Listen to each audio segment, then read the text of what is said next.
हमने अपने जीवन काल में 5-5 दिन तक भोजन नहीं किया। गांव के ब्राह्मण थे, मांग करके हम अमावस्या पूर्णिमा, हमारी माता जी कह देती थी बेटा जाओ मांग लाओ, तो हर अमावस्या पूर्णमासी भिक्षा मांगने जाती थी।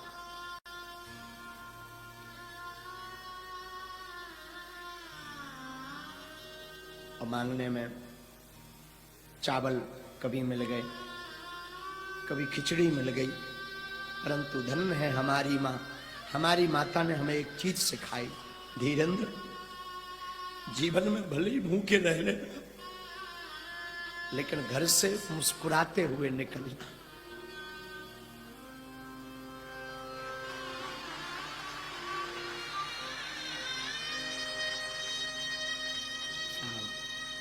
क्या कहें, वो अंधेरी रातें, बरसात आती थी तो आफत आती थी,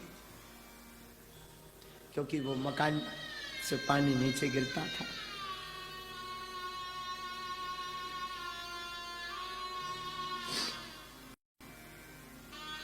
परंतु कोई नहीं होता भैया, इस जमाने में कोई नहीं होता, कोई किसी का नहीं होता, इस जमाने में कोई किसी का नहीं होता, बस इतना मान लिया। लेकिन जब से बालाजी ने हाथ पकड़ा बस जय जय हो गई।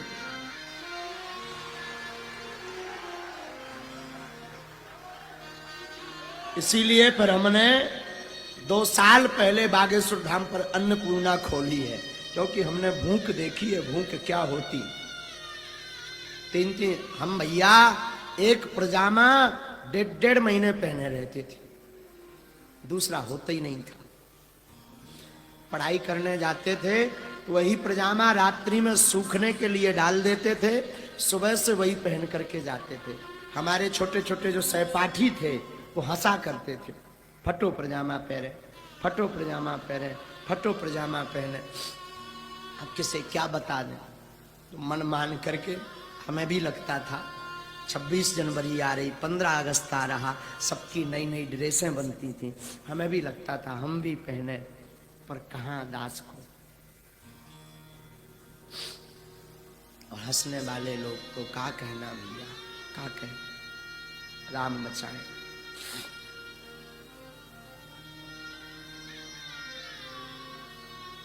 राम बचाए। इसीलिए फिर धाम पर हमने अन्नपूर्णा खोली। तो जिस प्रकार हमने भूख सही, अब किसी को ना सहना पड़े, कोई किसी का नहीं है, लेकिन तुम बागेश्वर धाम आ जाओ, बालाजी तुम्हारे हैं।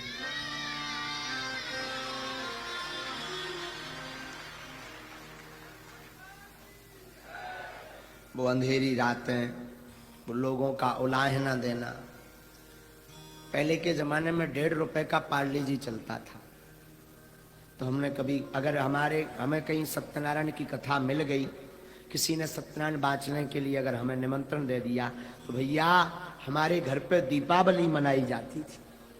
दीपावली 5 रुपया मिलते थे, 1-1.5 रुपए का पार्ले जी ले लेते थे, 2 रुपए की शक्कर, 1 रुपए की चाय पत्ती और 1 रुपए से माचिस आदि सामग्री ले लेते थे। और उसी पाले जी, छोटी बहन थी, छोटा भाई था, बस पा लेते थे, बड़े आनंद से रहते थे। कोई किसी का नहीं होता, कोई किसी का नहीं होता। लेकिन धन्य है बालाजी, हमारी माता जी बड़ी प्यारी।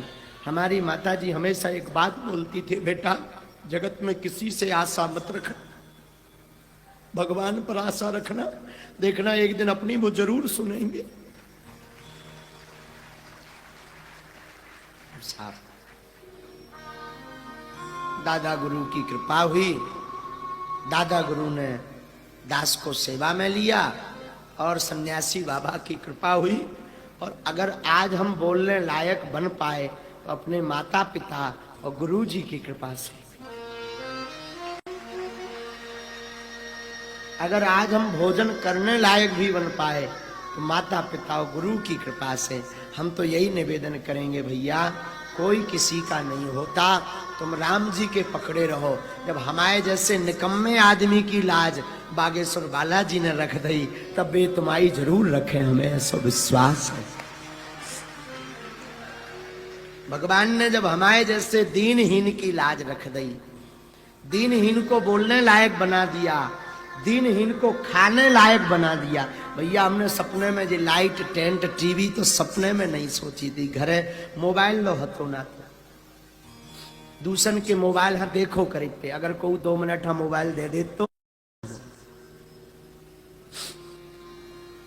काका बताएं, सबको पता है, क्या बताएं, सब क्या बताएं। बस इतना कहेंगे, कोई अपना नहीं होता, लोग हंसने वाले होते हैं, हंसने वाले होते हैं, कोई अपना नहीं होता, कोई अपना नहीं होता। अपने तो सिर्फ राम है।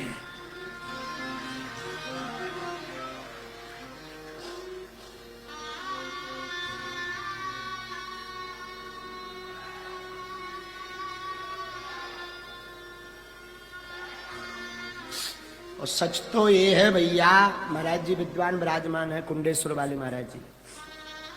महाराज जी हनुमान जी साक्षी हैं, भागवत भगवान साक्षी हैं। हमने खूब पढ़ने का विचार किया, परंतु ऐसी स्थिति रही पढ़ नहीं पाए, पढ़ नहीं पाए, इसलिए आज तक नहीं पढ़ पाए भागवत पूरी। एक बार जाने का विचार हुआ कि हम वृंदावन जाएं, छोटे में अवस्था होगी हमारी 9 वर्ष की, 9 साल की अवस्था में हमने विचार किया कि वृंदावन जाए पढ़ने। पिताजी से निवेदन किया, पिताजी हमारे कुछ करते नहीं थे। माताजी को कहा हमें पढ़ना है, भागवत पढ़नी है, कर्मकांड पढ़ना है, पंडिताई पढ़नी है। सस्ता जमाना था पहले का, किराया था नहीं। सत्य घटना बता रहे हैं आपको। लगभग 10-12 घर गए 500 रुपया उधार मांगने।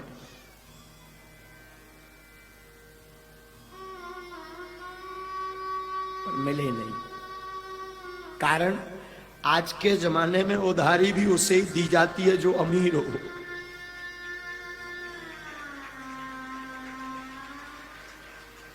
ये भय बना रहता है ये चुका नहीं पाए। रुपया नहीं मिले, वृंदावन जाना कैंसिल हो गया। कई दिनों बाद बड़ी मुश्किल से एक जगह से रुपया मिले, फिर वृंदावन नहीं पहुंच पाए। वृंदावन गए पर ठहर नहीं पाए। लेकिन हनुमान जी को तो कोई और रजा थी। लेकिन हमने भैया गरीबी को बड़ो अनुभव करो, बड़े करीब से देखो भैया, बड़े करीब से। हम भी नहीं तो सोचते थे महाराज वृंदावन जाएंगे, भागवत सीखेंगे, कर्मकांड सीखेंगे, वेद सीखेंगे, बांके बिहारी के दर्शन करेंगे, जमुना जी स्नान करेंगे।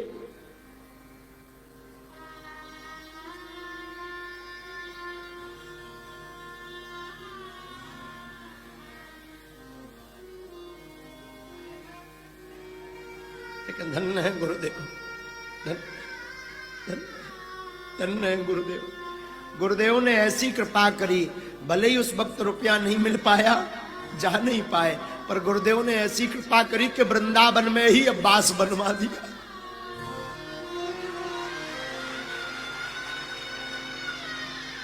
धन्य धन्य धन्य गुरु कृपा, धन्य दादा गुरु, धन्य हनुमान जी, धन्य है। वरना हम भी सोचते थे ब्रज जावे, वृंदावन में राधे राधे गावे, कथा सुने, हम भी कथा सुनाएं और आगे को लोगों का बताएं भैया। अगर उस समय पे वृंदावन चले जाते तो बढ़िया से भागवत सीख पाओगे। अब तो जो भी बोले सो बालाजी अब बुलवा दे। पढ़े लिखे तो हम बिल्कुल नहीं है, लेकिन एक चीज पूरी पक्की हो गई भैया, एक पूरा निर्णय होगा कि भैया जग रूठ जाए पर राम ना रूठे तो सबका बालाजी ठिकाने लगवाए।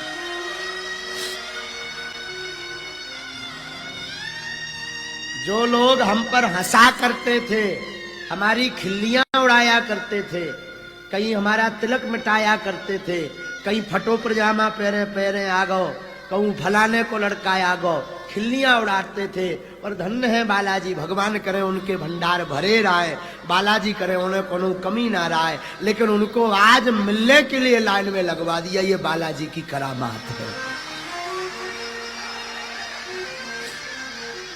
ये बालाजी की करामात, ये गुरुदेव भगवान की करामात है, ये राम जी की करामात है। लेकिन हम टीकमगढ़ वालों से प्रार्थना करें, हमने तो भोगो सो भोगो, पर तुमों ने ना भोगो है, सो बालाजी से हमारी प्रार्थना है। तुम लोग